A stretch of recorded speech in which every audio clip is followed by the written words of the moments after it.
Obviously, we talked to Tom about this, but how much does your heart just kind of hurt for Michael Penix, being that this is the second time this has happened to him, and he's having so much success this season thus far. Yeah, my heart breaks for Mike, his family.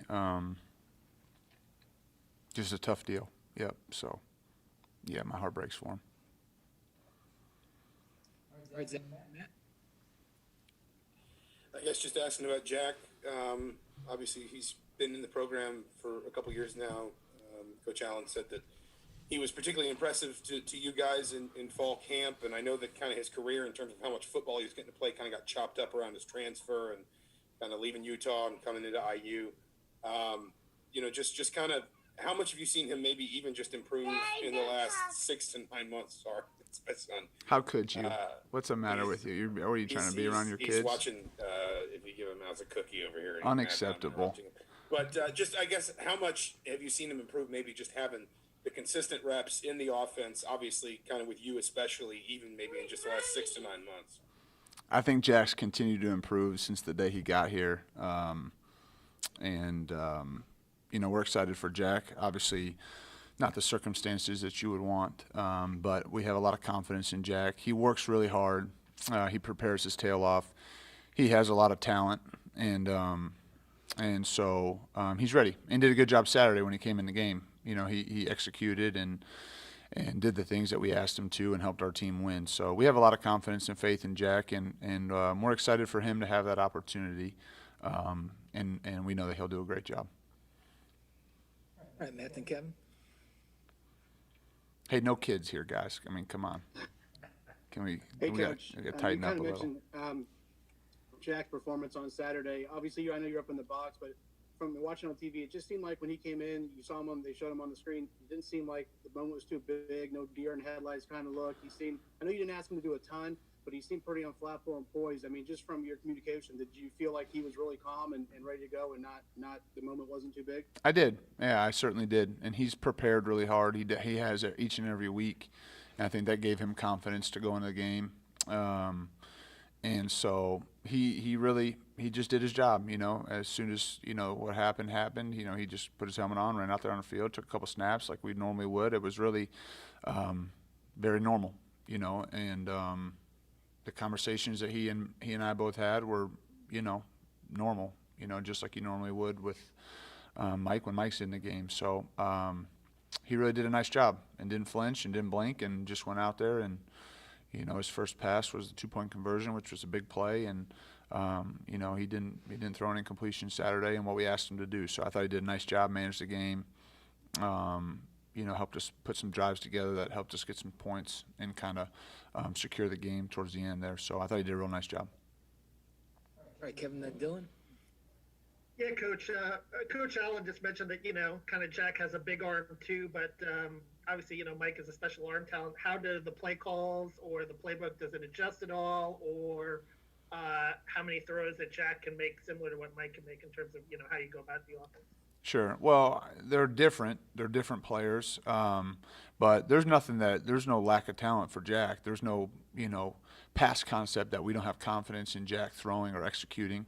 I think what you do with each player that you have is you try to cater to what they like the best. And every quarterback that I've ever coached and ever been around, they each see the game a little bit differently. They each have certain plays that they understand or can read or have comfort. They're comfortable executing a little bit different. I think that's why the communication piece between the play caller and the quarterback is so important, because you want to make sure that you're trying to call the plays that the players have the most confidence in. And every quarterback sees the game a little bit different, and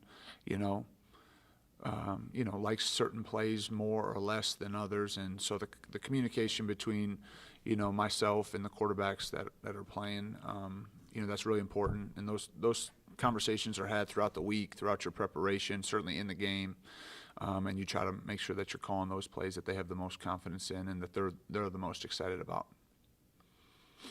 All right, Dylan, then Rebby. Hey, Coach.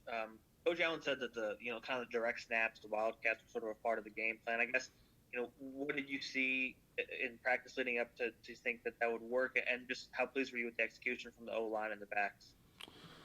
Yeah, well, the Wildcat stuff, the direct snap to the tailback, it was a conversation. We've had different people on our staff that have had different experiences with direct snaps to the running back. It was a conversation that Coach Allen, Coach Hiller, Coach Hart, and myself had. This would have been back during the original quarantine. There was a lot of things going around as far as availability of players, and you're trying to prepare for, if you didn't have available quarterbacks and what kind of auxiliary offenses that you may or may not, need. And we've ran a package similar to that even in the years prior to this year. We just haven't done them in a game. So I thought they did a nice job. We thought that it could give us a little bit of a boost. And you make those decisions week to week, whether or not you feel like it gives you an advantage. And I thought that the guys that ran the ball, Stevie and David did a nice job. And I thought the guys blocked well in the box to give us a little bit of a spark and just a little bit of a change of pace. So, it was a good job by the players executing and a good job by the staff just kind of, circling back on some previous conversations, both, Coach Allen and Coach Hiller just trying to brainstorm some things earlier in the week on what might give us a little bit of an advantage for that game. So that's what ended up happening. Ravi, then Jim Coyle. Hey, Coach. Obviously, Tuttle coming out of high school was a top 5 guy in the country as far as pro-style quarterbacks ratings go. Just what are your thoughts, talent level that he has, and what are some things that you feel he's really developed in addition to the talent during his time there at IU? Well, I think he's continued to develop physically like all, 18 to 22-year-old, people do. He's gotten bigger, stronger, faster, quicker. But he always has had ability. He's always, when he came in here, he threw the ball well. He's got good fundamentals. He's accurate. He's got good arm strength. I think he moves better than people give him credit for. So there really has never been a lack of talent. I think for Jack, it's just repetitions. It's just continuing to play the game that has allowed him to make quicker, better decisions. And ultimately that's one of the key components of playing, quality quarterbacking, is making good, quick decisions. And I think he's just continued to grow with that. I think some stability within the system and some stability amongst the staff, even though, obviously Coach DeBoer left, there was still a lot of carryover and some continuity with things that we were teaching conceptually. And I think as a quarterback, I think that's important. I really do. I think when you look at the development of players, I think consistency and stability matters, and when you look at a kid like Jack, he's just continued to get better because the messages have been the same. It's just constant reinforcement of the way you read coverages or read a play or execute a play. And over time, if you work hard and you're smart like Jack is, you get better. And I think he's done that since he's been here. All right, Jim, then Rick Bozich. Nick, you guys have, as a team, have been through this before with Michael. Obviously, last year, Peyton, you talked about the differences in the quarterbacks, and Jack seems a little more similar in style.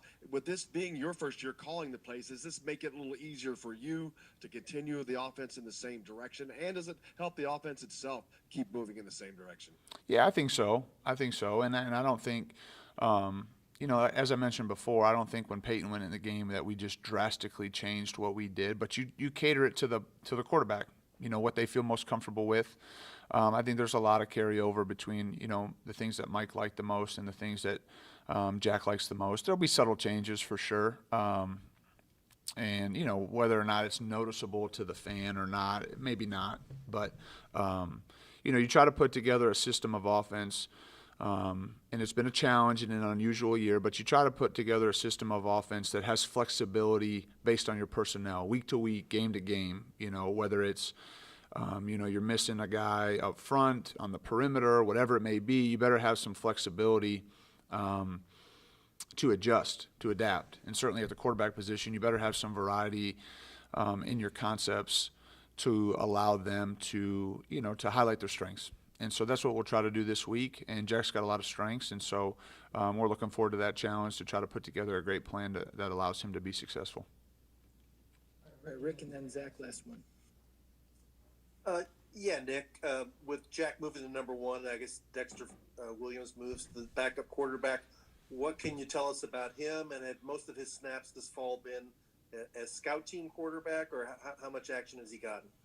Well, throughout training camp, one of the things that I thought Coach Allen did just, really an excellent job was just giving a lot of players reps. And so during that period, Dexter was, executing our offense and getting a lot of reps. As the season goes on, you can't rep more than 2 quarterbacks to try to get them ready to play in a game, relative to your scout reps. So he has gotten a bunch of scout team reps and scout skelly for the defense and some team reps for the defense. And then he's been involved just making sure that he's paying attention and taking great mental reps on our end. So, his reps obviously will increase. You have to be mindful of what, he feels most comfortable with and what he can execute. But just like Jack, Dexter doesn't have any limitations from, a talent standpoint. He can make all the throws. He's athletic. He's, smart and tough. And you just got to make sure that he feels comfortable with everything that you're asking. Obviously, some of his package of plays might be smaller than what you would ask Mike or Jack to do. So, but he's got to be ready. Everybody's got to step up. And, we got to, it's a tough loss for sure. But we have a lot of confidence in the players in that room and in the whole group, that we can find a way. That's really what this time of the year is all about across the country, is just finding a way to get, one more point than your opponent each and every week, and that's what we're going to try to do. So we have a lot of confidence in those guys, and we have a lot of confidence in the group. Zach, last one. I guess kind of an offensive line question, kind of a two-parter.